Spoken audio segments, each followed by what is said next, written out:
श्रीकृष्ण म्हणतात, ज्याप्रमाणे कापूर हा आत व बाहेर दोन्ही बाजूंनी स्वच्छ असतो, त्याप्रमाणे त्याचे शरीर आणि अंतःकरणही शुद्ध असतात.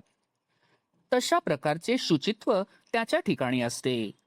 जसे रत्नाचे स्वरूप आत बाहेर चोख असते, अथवा सूर्य जसा आत बाहेर एकसारखा प्रकाशमय असतो, तसा बाहेरचा भाग कर्माने धुवून काढला व आतला ज्ञानाने स्वच्छ केला. अशा रीतीने तो या दोन्ही प्रकारांनी शुद्धत्वाला प्राप्त झाला आहे. वेदांच्या आज्ञेप्रमाणे माती आणि पाणी यांच्या योगाने बाह्य शरीर निर्मळ होते. बुद्धीच्या बळाने वाटेल तेथे आरसा धुळीने स्वच्छ करता येतो व परीटाच्या भट्टीच्या पात्रातील पाणी वस्त्राचे डाग नाहीसे करते. याप्रमाणे त्याचे शरीर शुद्ध असते व मनात ज्ञानरूपी दिवा असतो, म्हणून अंतर शुद्ध असते असे समज. अर्जुना, सहज विचार करून पाहिले तर आत मन शुद्ध नसताना बाहेर केवळ शरीराने कर्म करणे ही विटंबना होय.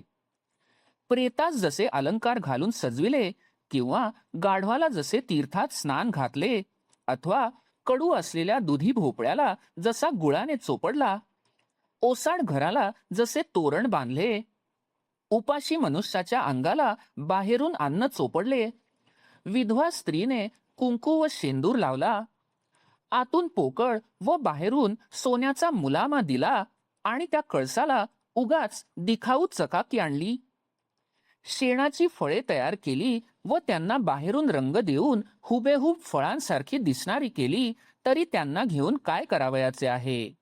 कारण त्यांच्या आत तर शेणच आहे. आत शुद्ध नसून केवळ बाह्यातकारी कर्म करणे हे त्याप्रमाणेच आहे. वाईट पदार्थाला मोठी किंमत लावली तरी तो खपत नाही. जशी दारूने भरलेली घागर गंगोदकात बुचकळली तरी त्या योगाने ती घागर पवित्र होत नाही. म्हणून मनामध्ये ज्ञान असावे, मग बाह्य शुद्धी सहजच प्राप्त होते. ज्ञान व कर्म या दोन्हीने उत्पन्न होणारी अशी पवित्रता नक्की कुठे मिळेल? याकरिता बाहेरील भाग कर्माने चांगला शुद्ध केलेला आहे आणि ज्ञानाने आतील मळ काढून टाकलेला आहे. या स्थितीत आतील व बाहेरील शुचित्व हा भेद गेला व दोन्ही शुचित्वे एकच झाली. केवळ एक शुचित्व मात्रच राहिले. स्फटिकाच्या तावदानात ठेवलेले दिवे मंद मंद हलताना जसे बाहेरून दिसतात, तशा अंतःकरणातील चांगल्या मनोवृत्ती बाहेर इंद्रियांद्वारा प्रकट झालेल्या दिसतात.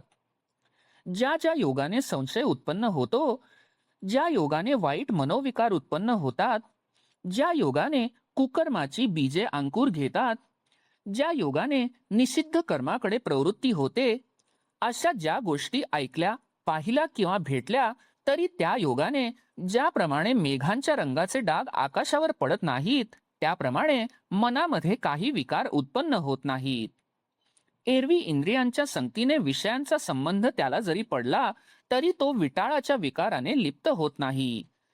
वाटेवरून पवित्र स्त्री अथवा अपवित्र स्त्री या दोन्ही गेल्या असता ती वाट एकीच्या स्पर्शाने पवित्र होत नाही अथवा दुसरीच्या संगतीने अपवित्रही होत नाही.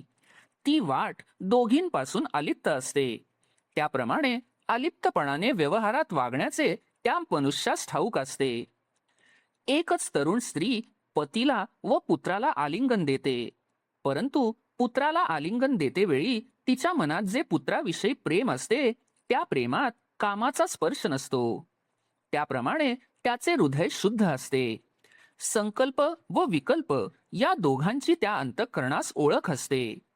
विशेषतः कृत्य आणि अकृत्य काय आहे हे ते अंतःकरण पक्के जाणते. जसा हिरा पाण्याने भिजत नाही, आधणात खडा शिजत नाही, त्याप्रमाणे कोणत्याही मनोविकाराने त्या वृत्ती लिप्त होत नाहीत. अर्जुना, यासच पूर्ण शुचित्व म्हणतात. ही वर सांगितलेली शुचित्वाची लक्षणे तू जेथे पाहशील तेथे ज्ञान आहे असे समज. ज्या पुरुषाच्या घरात स्थिरतेने खरोखर प्रवेश केला आहे तो पुरुष ज्ञानाचे आयुष्य आहे. त्या पुरुषाचा देह वरच्या दृष्टीने पाहिले असता आपल्या स्वभावानुसार हिंडत असतो, परंतु मनातील विचारांची स्थिरता बिघडत नाही. गाय जरी रानात गेली तरी तिचे वासरावरील प्रेम रानात जात नाही. सती जाणाऱ्या स्त्रीचे भोग म्हणजेच वस्त्रालंकार इत्यादी उपचार ते प्रेमाचे भोग नसतात, कारण तिचे लक्ष पतीकडेच लागलेले असते, ते भोगाकडे येत नाही. लोभी पुरुष दूर जातो, परंतु त्याचा जीव ठेव्यापाशी राहतो. त्याप्रमाणे त्या स्थिरचित्त पुरुषाचा देह जरी फिरत असला तरी त्याच्या चित्ताला चंचलता नसते. इकडून तिकडे फिरणाऱ्या मेघांबरोबर जसे आकाश धावत नाही, गती असलेल्या ग्रहांच्या चक्राबरोबर जसा ध्रुवाचा तारा फिरत नाही, वाटसरूंच्या येण्या जाण्याबरोबर जसा रस्ता चालत नाही, ज्याप्रमाणे वृक्षास जाणे येणे नाही, त्याप्रमाणे चलनवलन करणाऱ्या या पंचमहाभूतात्मक देहात तो स्थिरचित्त पुरुष असूनही प्राणीमात्रांच्या ठिकाणी असणाऱ्या क्षुधादी 6 उर्मींपैकी एकीनेही त्याच्या चित्ताची गडबड होत नाही. वावटळीच्या बळाने पृथ्वी जशी हालत नाही, त्याप्रमाणे उपद्रवांच्या लोंढ्यांनी तो वाहवला जात नाही. दारिद्र्यापासून होणाऱ्या त्रासामुळे दुःखी होत नाही, भय व शोक यांनी कापत नाही. शरीराला मृत्यू आला असता भयाने याची गाळण उडत नाही. एखादी मानसिक पीडा आणि आशा यांच्या भराने किंवा म्हातारपण व रोग यांच्या गडबडीने त्याचे चित्त जे नीट आत्मसन्मुख झालेले असते ते पुन्हा बहिर्मुख होत नाही. निंदा व अपमान यांचे जरी तडाखे बसले अथवा काम व लोभ हे जरी त्याच्या अंगावर येऊन आदळले तरी त्याच्या मनाचा एक बाल वाकडा होत नाही. आकाश नाहीसे हो, पृथ्वी विरघळून जाओ, परंतु त्याच्या मनोवृत्तीला आत्म्यास सोडून परत फिरण्याचे माहीत नसते. हत्तीला फुलांनी मारले असता तो ज्याप्रमाणे माघारी फिरत नाही, त्याप्रमाणे त्याच्यावर शेलक्या अपशब्दांचा मारा केला असता तो निस्तेज होत नाही. क्षीर समुद्राच्या लाटांनी जसा मंदर पर्वत कापत नाही अथवा आकाश जसे वणव्याच्या जाळाने जळत नाही, त्याप्रमाणे शोक मोहादी उर्मींच्या लाटा आल्या गेल्या तरी त्याच्या चित्तस्थिरतेमध्ये गडबड उडत नाही. अगदी कल्पांत समय जरी आला तरी तो धैर्यवान सहनशील असतो. स्थैर्य या नावाने जिचे विशेष वर्णन केले जाते ती हीच अवस्था आहे असे समज. हे न ढळणारे स्थैर्य ज्या पुरुषात शरीराच्या व मनाच्या ठिकाणी प्राप्त झाले आहे तो पुरुष ज्ञानाचा खरा उघडा ठेवा आहे. ब्रह्मराक्षस अथवा अस्सल सर्प जसा आपले धन असलेल्या घराला विसरत नाही, किंवा योद्धा जसा हत्याराला विसरत नाही, अथवा लोभी पुरुष जसा आपल्या खजिन्याला विसरत नाही, एकुलत्या एका मुलाला जशी आई विसरत नाही, अथवा जशी मधमाशी मधाविषयी लोभी असते, याप्रमाणे तो आपल्या अंतःकरणाला जपतो व इंद्रियांच्या द्वारात अंतःकरणाला उभे राहू देत नाही. तो म्हणतो की माझे अंतःकरण जर इंद्रियांच्या द्वारात गेल्याचे त्या इंद्रियांच्या ठिकाणी असलेल्या कामाने ऐकले तर तो कामरूपी बागुलबुवा त्या अंतःकरणाला झपाटील व मग त्या कामाच्या तडाख्यातून सुटणे फारच कठीण होईल. तसेच इंद्रियांच्या ठिकाणी असणारी आशारूपी डाकीण ही अंतःकरणाला इंद्रियांच्या द्वारी पाहिल्याबरोबर त्याला झपाटील, मग जीवावरच येऊन बेतेल म्हणून तो पुरुष घाबरतो. ज्याप्रमाणे घराबाहेर ढालगसपणाने वागणाऱ्या स्त्रीला तिचा दांडगा नवरा बाहेर फिरकू न देता तिला घरात कोंडून ठेवतो, त्याप्रमाणे आपली मनोवृत्ती बाहेर इंद्रियांकडे जाऊ नये म्हणून तिच्यावर तो पहारा करतो. चित्ताला संकोच होण्याकरिता देह सुद्धा झिजतो व इंद्रियांची समजूत घालून त्यांना चुचकारून निग्रहावर आणून ठेवतो. या शरीरात मनरूपी महाद्वारात अंतर्मुखतेच्या पहाऱ्याच्या जागेत तो यम व दम यांना उभे जागे ठेवतो. गुद व मेद यांच्या मध्यभागी आधार चक्राच्या ठिकाणी मूळ बंधाची व नाभीमध्ये मणिपूर चक्राच्या ठिकाणी वोडियाणा किंवा उद्यान बंधाची व कंठामध्ये विशुद्ध चक्राच्या ठिकाणी जालंधर बंधाची याप्रमाणे 3 बंधांची गस्त घालतो आणि इडा व पिंगळा यांच्या संगमस्थानी म्हणजे सुषुम्नेत चित्त घालतो. समाधी लागेपर्यंत ध्यान दृढ करतो व चित्त आणि चैतन्य यांच्या समरसतेने अंतर्मुखतेत रममाण होतो. अर्जुना, अंतःकरण निग्रह जो म्हणतात तो हा आहे असे समज. जेथे हा अंतःकरण निग्रह आहे तेथेच ज्ञानाचा विजय आहे. ज्याची आज्ञा अंतःकरणाला शिरसावंद्य असते तो मनुष्य रूपाने साक्षात ज्ञानच आहे असे समज. विषयांसंबंधी त्याच्या मनात वैराग्याचा चांगला जिवंत पुरवठा असतो. ओकलेल्या अन्नासंबंधी ज्याप्रमाणे जीभ लाळ घोटीत नाही, अथवा प्रेतास आलिंगन देण्याकरिता जसे कोणीही अंग पुढे करीत नाही, जसे कोणालाही विष खावत नाही, जळत असलेल्या घरात प्रवेश करवत नाही, वाघाच्या दरीमध्ये वस्ती करण्याकरिता जावत नाही, रसरशीत तापलेल्या लोखंडाच्या रसामध्ये जशी उडी घालवत नाही, अजगराची उशी करवत नाही, तितक्या मानाने त्याला विषयांची गोष्ट आवडत नाही व तो इंद्रियांच्या द्वाराने मनाकडे कोणत्याच विषयाला जाऊ देत नाही. त्याच्या मनात विषय सेवनाचा कंटाळा असतो. देहाच्या ठिकाणी रोडपणा असतो. यमदम करण्यात त्याला आनंद वाटतो. त्याच्या ठिकाणी तपांची व व्रतांची गर्दी असते व त्याला गावात येताना प्रळय काळाप्रमाणे संकट वाटते. योगाभ्यासाविषयी त्याची अति उत्कट इच्छा असते व एकांतात राहण्यासंबंधी त्याच्या मनाची ओढ असते. जनसमुदायाचे त्याला नावही सहन होत नाही. बाणांच्या शय्येवर जसे निजणे अथवा पुवाच्या चिखलात जसे लोळणे, तसे तो इहलोकीचे भोग भोगणे मानतो. स्वर्गाचे भोग ऐकून मनाने असे मानतो की ते जसे कुत्र्याचे कुजलेले मांस आहेत. वर सांगितलेले विषयांविषयीचे वैराग्य हे आत्मप्राप्तीचे दैवच आहे. याच्यामुळे साधक ब्रह्माच्या आनंदाचा उपभोग घेण्यास लायक होतात. जेथे असा ऐहिक व पारत्रिक भोगासंबंधी अत्यंत कंटाळा तुला दिसेल, तेथे ज्ञानाची वस्ती आहे असे समज. सकाम पुरुषांप्रमाणे इष्टापूर्त कर्मे करतो, परंतु केल्याचा फुंज शरीरात राहू देत नाही. वर्णाश्रम धर्माला पोषक अशी नित्य नैमित्तिक कर्मे करीत असता त्यात काहीही कमी नसते. परंतु हे कर्म मी केले अथवा माझ्यामुळे सिद्धीला गेले असा अहंकार वासनेमध्ये ठेवलेला नसतो. ज्याप्रमाणे हेतू वाचून वायूचा सर्वत्र संचार असतो, किंवा सूर्याचे उगवणे जसे निराभिमान असते, अथवा वेद जसे स्वभावतः बोलतात, अथवा गंगा नदी जशी हेतू वाचून वाहते, त्याप्रमाणे अहंकारा वाचून त्याचे चांगले वागणे असते. वृक्षास योग्य ऋतू काळात तर फळे येतात, परंतु आपणास फळे आली हे वृक्ष जाणत नाहीत. त्या वृक्षांप्रमाणे सर्व कर्मांमध्ये त्या पुरुषाच्या मनाची स्थिती नेहमीच असते. जशी एक पदरी माळेची दोरी काढली असता तिचे मणी गळून पडतात, त्याप्रमाणे तेथे मनातून, कर्मातून आणि वाचेतून अहंकाराची हकालपट्टी होते.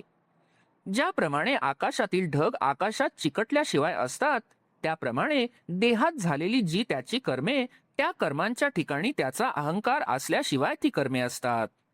मद्यपान केलेल्या मनुष्यास जशी आपल्या वस्त्राची आठवण नसते, किंवा चित्राच्या हातात दिलेल्या शस्त्राचे जसे त्या चित्रास भान नसते, अथवा बैलाच्या पाठीवर लादलेल्या शास्त्रांच्या पोथ्यांची त्याला जाणीवच नसते, त्याप्रमाणे त्याला आपण देहामध्ये आहोत अशी आठवण नसते. त्याच्या त्या स्थितीला निरहंकरता हे नाव आहे असे समज. ही निरहंकरता जेथे संपूर्ण दिसेल तेथेच ज्ञान आहे याविषयी दुमत नसावे. जन्म, मृत्यू, दुःख, रोग, जरा, पातके ही अंगावर येत नाहीत त्या आधीच तो दुरून त्यांना पाहतो. जसे ठेव्यावर असलेल्या पिशाचाचा आधी प्रतिबंध दूर करण्याविषयी मांत्रिक दक्ष असतो, अथवा योगाभ्यासास येणाऱ्या अडथळ्यासंबंधी योगी जसा दक्ष असतो, किंवा भिंत वाकडी तिकडी येऊ नये म्हणून गवंडी जसा आधीच ओळंब्याची व्यवस्था करून ठेवतो, जसे सर्पाच्या मनातून जन्मांतरीचे वैर जात नाही, त्याप्रमाणे मागील जन्मातील दोष तो मनात बाळगतो. डोळ्यात गेलेला खडा जसा डोळ्यात विरघळत नाही पण सारखा खुपत राहतो, अथवा जखमेत जसे शस्त्र जिरत नाही तर ते एकसारखे खुपत राहते, त्याप्रमाणे तो मागील जन्मांचे दुःख विसरत नाही. तो म्हणतो, मी कसा या जन्मामुळे पुवाच्या खड्ड्यात शिरलो व मूत्रद्वाराने बाहेर निघालो. मी स्तनावरील घाम चाटला. याप्रमाणे जन्माचा तिरस्कार बाळगतो व तो म्हणतो की ज्या योगाने जन्म घ्यावा लागेल, असे भोगावे लागेल, ते मी आता करणार नाही. पणास लावून हरलेले द्रव्य परत मिळविण्याकरिता जुगार खेळणारा जसा पुन्हा डाव खेळण्यास तयार होतो, अथवा वडिलांच्या वैराबद्दल जसा मुलगा सूड घेण्यास परिश्रम करतो, अथवा मोठ्या भावाला मारल्याच्या रागाने जसा पाठचा भाऊ सूड घेण्याची खटपट करतो, तितक्या हट्टाने तो जन्माच्या पाठीस लागतो. परंतु संभावित मनुष्यास जसा अपमान सहन होत नाही, त्याप्रमाणे त्याच्या मनाला जन्मास आल्याबद्दलची लाज कधीही सोडित नाही. पुढे येणारा मृत्यू कल्पांता इतका जरी दूर असला तरी तो आजच सावध असतो. नदीमध्ये अथांग पाणी आहे असे म्हणताच पोहावयास तयार झालेला मनुष्य काठावर असताना जसा कासोटा बळकट घालतो, अथवा युद्धाच्या जागी जाण्यापूर्वीच जसे आपले अवसान सांभाळावे, अथवा शस्त्राचा घाव लागण्यापूर्वीच ढाल पुढे करावी, उद्याचा मुक्काम वाटमाऱ्याचा आहे म्हणून जसे आजच सावध व्हावे, जीव जाण्यापूर्वीच औषधाकरिता धावाधाव करावी, ज्याप्रमाणे जो जळत्या घरात सापडतो तो आयत्या वेळी आपल्या सामर्थ्याने विहीर खणू शकत नाही, तसे पुढे येणाऱ्या संकटाची जर आधी सावध होऊन तरतूद करून ठेवली नाही तर आयत्या वेळी फजिती होते. ज्याचे समर्थ पुरुषाशी हाडवैर पडले आहे तो जसा आठही प्रहर शस्त्र हातात घेऊन सज्ज असतो, अथवा लग्नाचा निश्चय झालेली कुमारी माहेराविषयी उदासीन असते व सासरी जाण्याविषयी मनाची आगाऊ तयारी करून ठेवते, किंवा संन्यासी सर्वस्वाविषयी ज्याप्रमाणे अगोदरच उदासीन असतो, त्याप्रमाणे प्रत्यक्ष मरण येण्याच्या अगोदरच तो पुढे येणाऱ्या मरणासंबंधी विचार करून उदास झालेला असतो. अर्जुना, याप्रमाणे तो या मनुष्य जन्माने भावी जन्माचे निवारण करतो व तो या मनुष्य देहाच्या मृत्यूने पुढे येणारा मृत्यू नाहीसा करतो. आपण स्वतः जन्मक्षयातीत अशा स्वरूपाने उरतो. अशा रीतीने त्याच्या अंतःकरणात जन्म मृत्यू हे काट्यासारखे सलत राहतात. त्याच्या ठिकाणी खरोखर ज्ञानाची काहीच उणीव नसते. त्याचप्रमाणे शरीराला म्हातारपण येण्याच्या अगोदरच ऐन उमेदीत असतानाच तो पुढे येणाऱ्या म्हातारपणाबद्दल विचार करतो. तो म्हणतो, आजच्या वेळी भर तारुण्यात ही जी शरीरात पुष्टी आहे ती उद्या वाळलेल्या काचरीसारखी होईल. दैवहीनाने केलेले सर्व उद्योग जसे आतबट्ट्याचे असतात तसे हातापायांच्या सर्व सामर्थ्यास ओहटी लागून ते सर्व थकतील. आज तारुण्यात असलेल्या सर्व शक्तीची परिस्थिती प्रधान नसलेल्या राज्यासारखी दुबळी होणार आहे. फुलांच्या सुवासाच्या भोगाकरिता ज्या नाकाचे प्रेम गुंतलेले असते ते नाक उंटाचा गुडघा असतो तसे विद्रूप व वास घेण्यास असमर्थ असे होईल. ओढाळ गुरांच्या खुरांनी जशी गुरे बसण्याच्या जागेची दुर्दशा झालेली असते त्याप्रमाणे माझ्या मस्तकाची अवस्था होईल. कमळाच्या पाकळीशी स्पर्धेने भांडणारे हे डोळे ते म्हातारपणात जशी पिकलेली पडवळे असतात तसे होतील. भुवईचे पडदे झाडाच्या जुन्या सालीप्रमाणे खाली लोंबतील व अश्रूंच्या पाण्याने ऊर कुजेल. ज्याप्रमाणे बाभळीचे खोड सरळ गिडबिडून टाकतात त्याप्रमाणे तोंड थुंकीच्या पिचकारीने गिडबिडून जाईल. स्वयंपाकाच्या चुलीपुढे खाचेत अगर चरात उष्टे पाणी वगैरे साचून जसे दुर्गंधीयुक्त बुडबुडे उसळतात त्याप्रमाणे नाकात शेमडाचे दुर्गंधीयुक्त बुडबुडे येतील. ज्या मुखाचे ओठ मी विड्याने रंगवितो व ज्यातील दात हसताना दाखवितो व ज्या मुखाने चांगले सुंदर बोलतो त्याच तोंडाला म्हातारपणी कफाचा लोंढा येईल व या दाढा दातांसकट उखडून जातील. शेतकीचा धंदा जसा कर्जाने ग्रस्त झाला असता ऊर्जित दशेला येत नाही, अथवा झडीच्या पावसाने जशी एकदा गुरे बसली म्हणजे ती उठत नाहीत, त्याप्रमाणे म्हातारपणी काही केल्या जीभ उठणार नाही. माळ जमिनीतील वाळलेली कुसळे जशी वाऱ्याने उडून जातात त्याप्रमाणे मुखाच्या ठिकाणी दाढीची दुर्दशा होते. आषाढ महिन्यातील पावसाच्या झडीने जशी पर्वताची शिखरे पाझरतात त्याप्रमाणे दातांच्या खिंडीतून लाळेचे पूर वाहतील. वाणीला नीट बोलण्याचे सामर्थ्य राहणार नाही, कानांचे पडदे बंद होतील व हे पुष्ट असलेले शरीर म्हाताऱ्या माकडासारखे बेडौल होईल. गवताचे बुजगावणे जसे वाऱ्याने हालते त्याप्रमाणे म्हातारपणी सर्वांगास कापरे भरेल. पायात पाय अडकतील, हात वाकडे पडतील व हल्लीचा सुंदरपणा म्हातारपणी सोंगासारखा नाचविला जाईल. मळमूत्रांची द्वारे फुटक्या भांड्यांसारखी होतील व इतर लोक माझ्या मरणाविषयी नवस करतील. अशी माझी अवस्था पाहून सर्व लोक माझ्यावर थुंकतील. मला लवकर मरण येणार नाही आणि सोऱ्या धायऱ्या लोकांना माझा कंटाळा येईल. बायका मला पिशाच्च म्हणतील व मुले मला भिवून मूर्छित होतील. मी सर्वांच्या किळसेला पात्र होईन. शेजारच्या घरात निजलेल्या माणसांना माझ्या खोकल्याच्या ढासेने होणाऱ्या जागरणामुळे हा म्हातारा पुष्कळांना शिणवील असे ते म्हणतील. असा पुढे येणाऱ्या म्हातारपणाचा इशारा तो आपल्या ठिकाणी तरुणपणी विचाराने पाहतो आणि मग त्याविषयी मनात विटतो.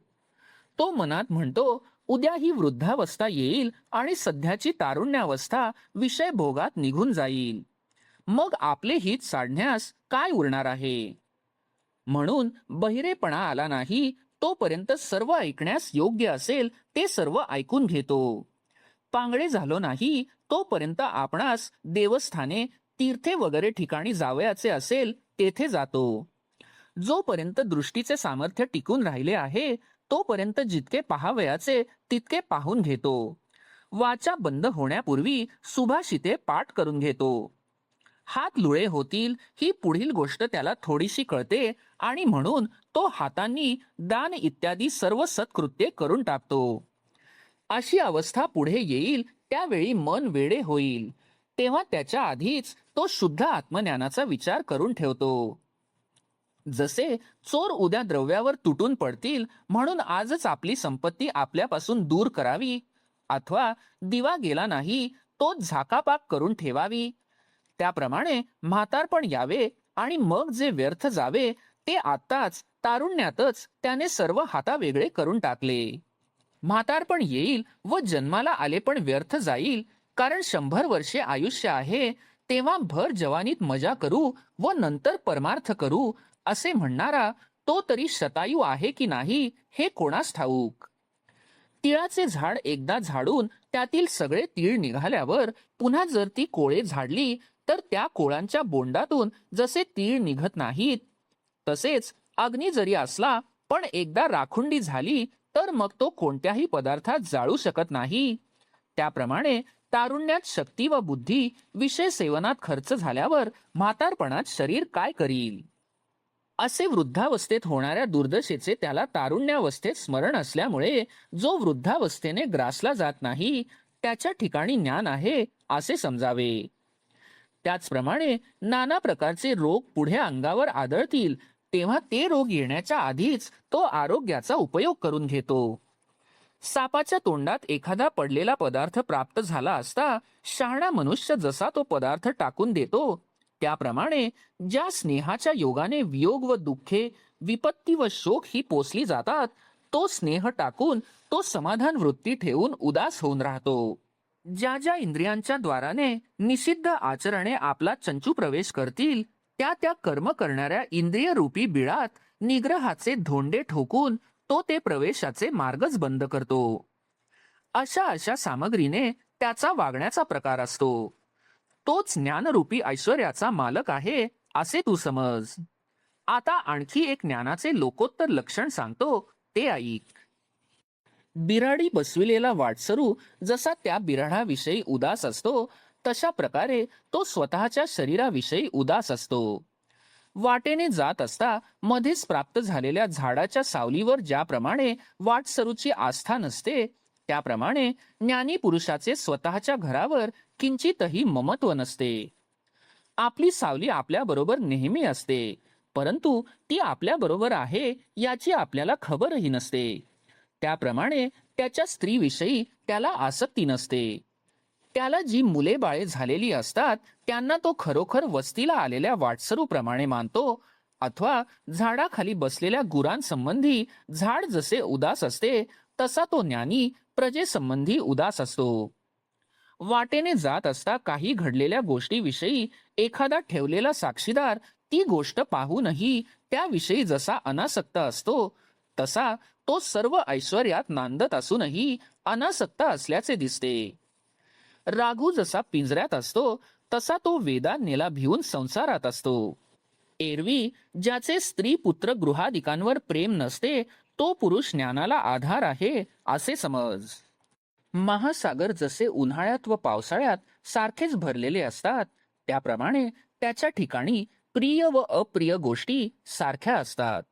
सकाळ, दुपार व संध्याकाळ या तीन काळी सूर्य जसा तीन प्रकारचा होत नाही, त्याप्रमाणे सुखाचे अथवा दुःखाचे प्रसंग त्याच्या अंगावर येऊन आदळले तरी त्याचे अंतःकरण सुखी अथवा दुःखी असे वेगवेगळ्या अवस्थेने बदलले जात नाही. कोणत्याही ऋतूच्या येण्या जाण्याने आकाशात जसा काहीच फेरबदल होत नाही, त्याप्रमाणे त्याच्या ठिकाणी प्रिय अथवा अप्रिय वस्तूंच्या हानीने अथवा लाभामुळे चित्ताच्या समतेला कमीपणा येत नाही. अर्जुना, त्याच पुरुषाच्या ठिकाणी मूर्तिमंत ज्ञान आहे असे तू समज. परमात्म्याशिवाय दुसरे काहीच चांगले नाही असा त्याच्या काया, वाचा व मनाने निश्चय केलेला आहे.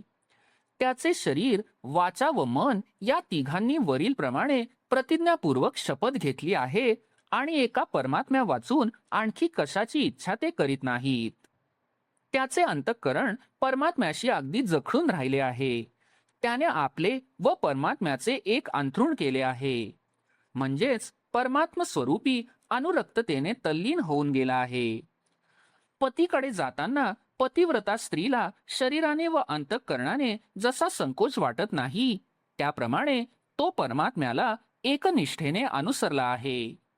गंगेचे उदक समुद्रास मिळून जसे आणखी एकसारखे मिळतच असते, त्याप्रमाणे माझ्या स्वरूपी ऐक्य झाले असताही तो सर्व प्रकारांनी माझे भजन करीतच असतो. सूर्याच्या उदयाबरोबर प्रकट व्हावे आणि सूर्याच्या अस्ताबरोबर नाहीसे व्हावे, ही सूर्याशी असणारी प्रभेची अनन्यता तिला जशी शोभते.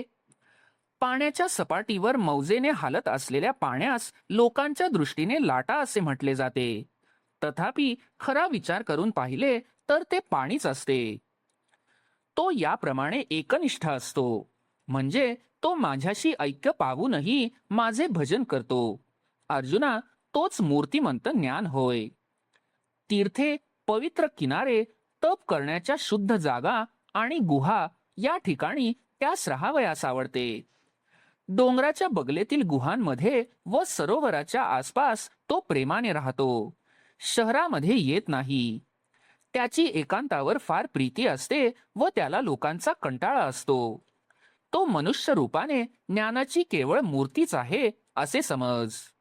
हे बुद्धिवान अर्जुना, ज्ञानाचा निश्चय होण्याकरिता आणखी काही चिन्हे तुला पुढे सांगतो. परमात्मा म्हणून जी एक वस्तू आहे ती ज्या ज्ञानामुळे अनुभवाला येते, त्या अध्यात्म ज्ञाना वाचून इतर जी स्वर्ग व संसार या संबंधीची ज्ञाने आहेत ती अज्ञानेच आहेत असा तो मनाने निश्चय करतो. स्वर्गाला जाणे ही गोष्ट तो सोडून देतो आणि संसारासंबंधी कानांवर गोष्ट येऊ देत नाही. आत्मज्ञानाविषयी चांगली भावना ठेवून त्यात रममाण होतो. जशा एखाद्या प्रवाशाने जेथे वाट फुटते तेथे आल्यावर पुढे आडमार्ग कोणते आहेत त्यांचा शोध करून मग जसे सरळ राजमार्गाने निघावे, त्याप्रमाणे तो जेवढी ज्ञाने आहेत त्यांचा नीट विचार करतो व आत्मज्ञानाशिवाय इतर सर्व ज्ञाने एकीकडे सारतो. नंतर मन व बुद्धी यास अध्यात्म ज्ञानाच्या मार्गाला लावतो. तो म्हणतो, हे आत्मज्ञान हेच एक खरे आहे व इतर ज्ञाने ती भ्रांती आहे. अशा निश्चयाला त्याची बुद्धी मेरूप्रमाणे आधार होते.